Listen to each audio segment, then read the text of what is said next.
Namaste,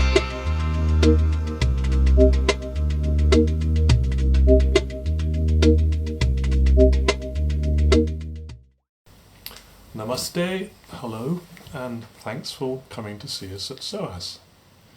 The purpose of this short video is to give you a little taste of the Nepali language, and if you already know some Nepali, some words for talking about the pandemic that is affecting all of us these days.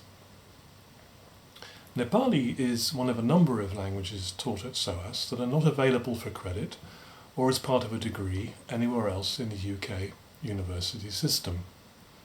As with all of our languages, modules in Nepali can be taken as options in just about every SOAS degree course, whether undergraduate or postgraduate.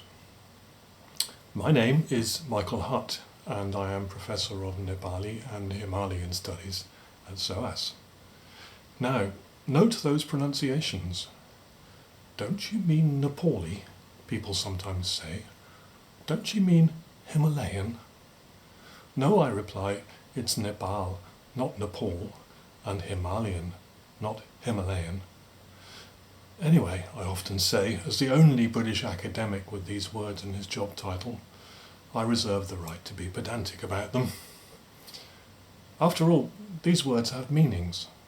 Well, okay, the origins of the name Nepal are disputed, but Himalaya definitely comes from the Sanskrit, the Alaya, the home, of Himma, snow. Once you know that, you simply have to pronounce it correctly. Nepali also has several other words that are formed in the same way. Pustakalaya, the home, the Alaya, of Pustak. Pustak is a posh Sanskrit word for a book. So, a Pustakalaya is a library. Or Vidyalaya, the home, the Alaya, of Vidya, learning. So a Vidyalaya is a school. Nepali is an Indo-Aryan language, and it's closely related to Hindi, Bangla, and the other languages of North India. It inherits a lot of its vocabulary and grammar from Sanskrit, just as Italian, for instance, inherits lots of its vocabulary from Latin. But it also draws in words from languages like Arabic, Persian, and increasingly these days, English. Now, Nepal and the Himalaya more generally are the home of an incredible variety of different languages. But Nepali is the mother tongue of about half of Nepal's 30 million people, and probably 2/3 of the remainder speak it fluently as their second language. Like all languages, Nepali has a range of different registers.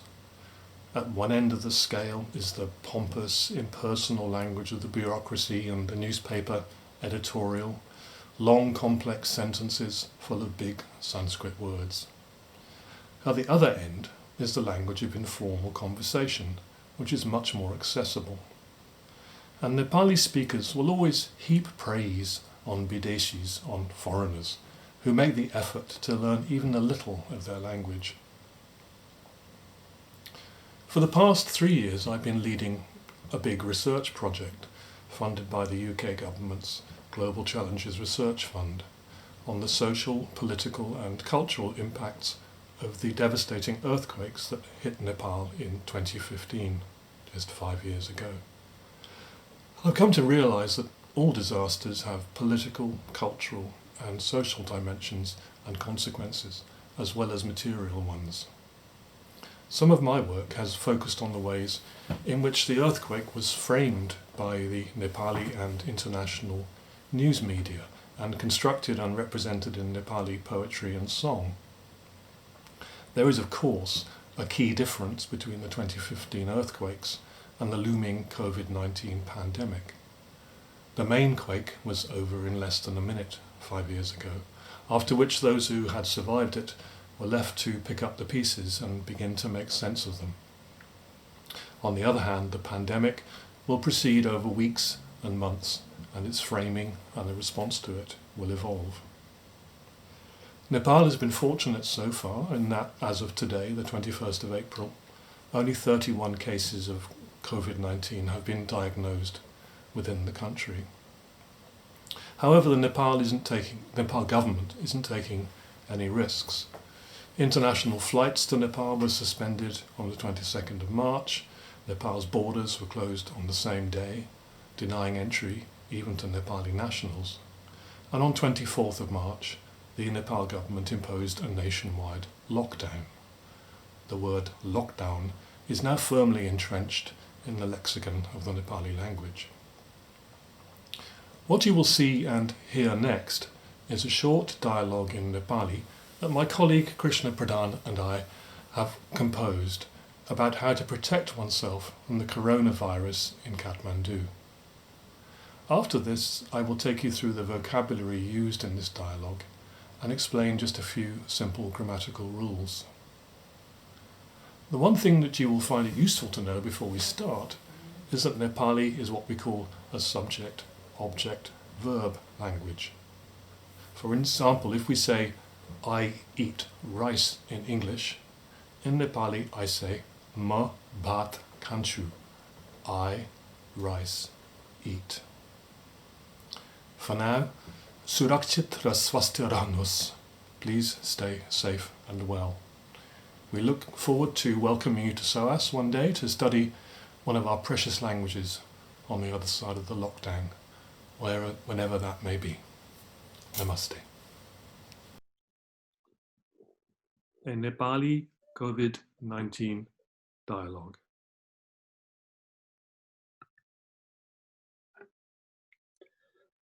Michael ji, namaste.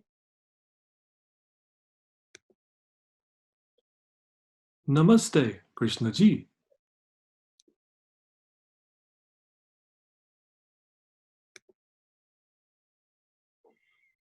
आज कस्तो छ तपाईलाई?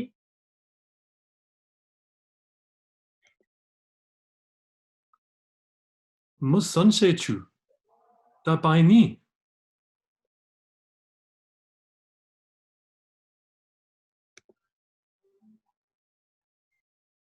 म पनि सन्चै छु। तर corona भाइरसको अलि डर लागेको छ।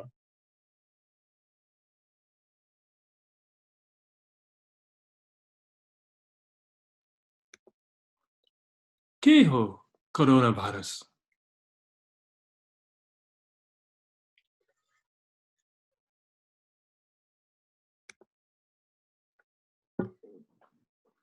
कोरोना भाइरस एउटा खतरनाक कीटाणु हो।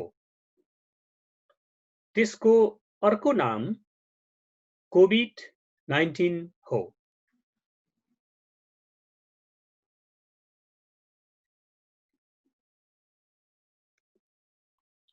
यो रोगको लक्षण के हो?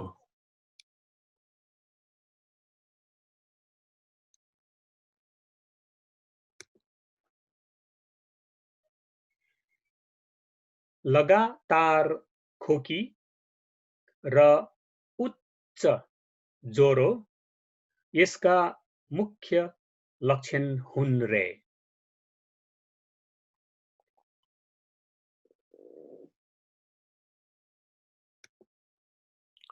के यो सर्ने रोग हो?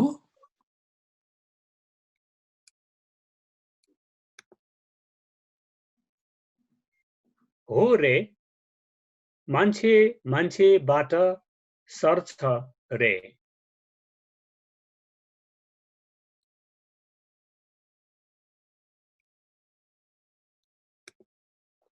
ए, त्यसको औषधि छ?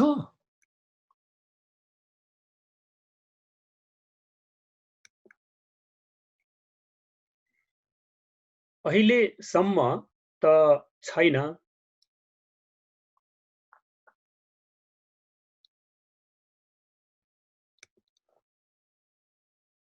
त्यसो भए कोरोना भाइरसबाट बच्नलाई के गर्नुपर्छ?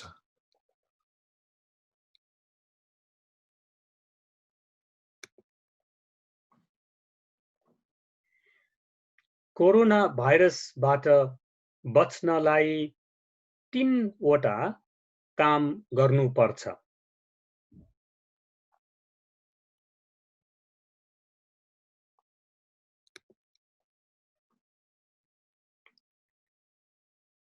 एक घरै बस्नुपर्छ, बाहिर घुम्न हुँदैन।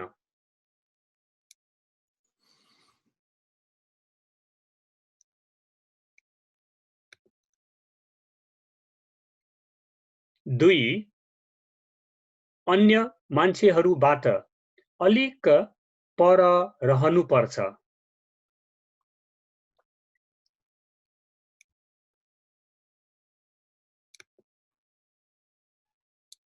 तीन बरोबर हात धुनुपर्छ अनि यो बीचमा मुख छुन हुँदैन।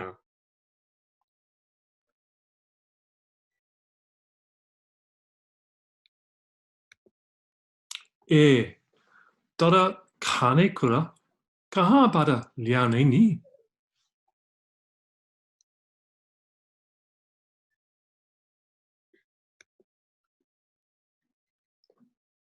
दिनको एक पटक बजार जान पाइन्छ किनमेल गर्नलाई।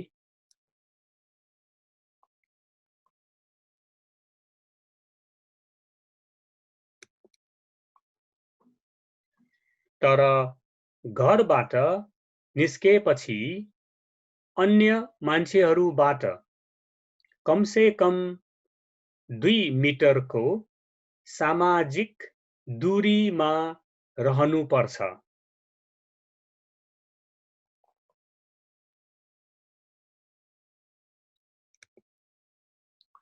अनि हात केले धुनुपर्छ?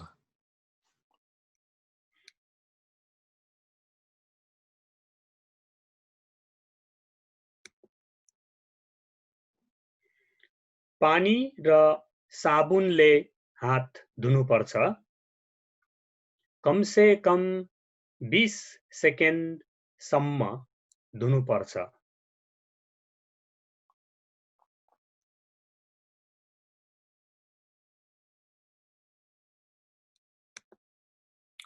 अलि डरलाग्दो छ, होइन?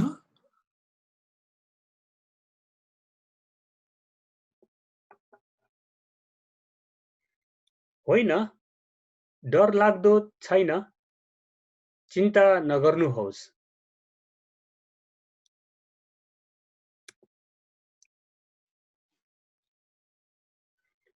यी 3 वटा नियमहरू पालन गर्नुहोस् अनि सब ठिक हुन्छ नै।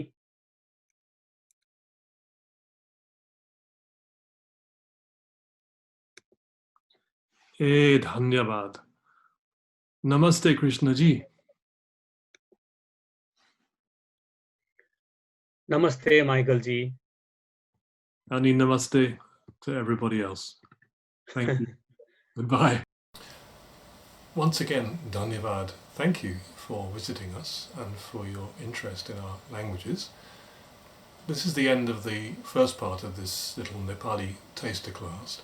In a separate video, a second video, I will take you through the vocabulary and the basic grammar of the dialogue you've just watched and listened to, so that you can begin to get an idea of the way in which the Nepali language actually works. So we hope to see you there. Thank you. Bye-bye.